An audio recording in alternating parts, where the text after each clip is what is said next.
Hi, this is Dinesh Gangasani. Welcome to my channel. Think about this.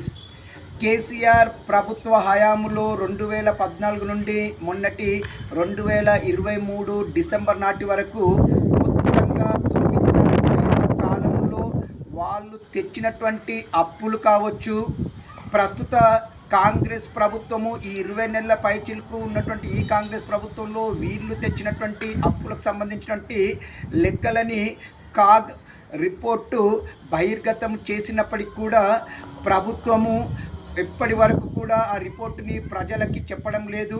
అంతేకాకుండా media కూడా ఎక్కడ కూడా అప్పులకు సంబంధించినటువంటి లెక్కలను కూడా వార్తగా కూడా వేయటం లేదండి.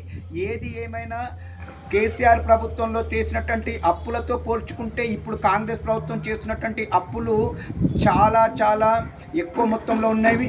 ఇప్పుడే ఇంత చేస్తే 5 ఏళ్ల వరకు వాళ్ళు ఈ తెలంగాణ రాష్ట్రాన్ని అప్పుల కూపంగా మార్చడం ఖాయం. ఈ తెచ్చిన అప్పులతో వాళ్ళు చేస్తుంది తక్కువ, అప్పులని దోచుకుంటుంది ఎక్కువ అనేది మాత్రం అర్థమవుతుంది. ఇప్పుడు దినేష్ గంగసా.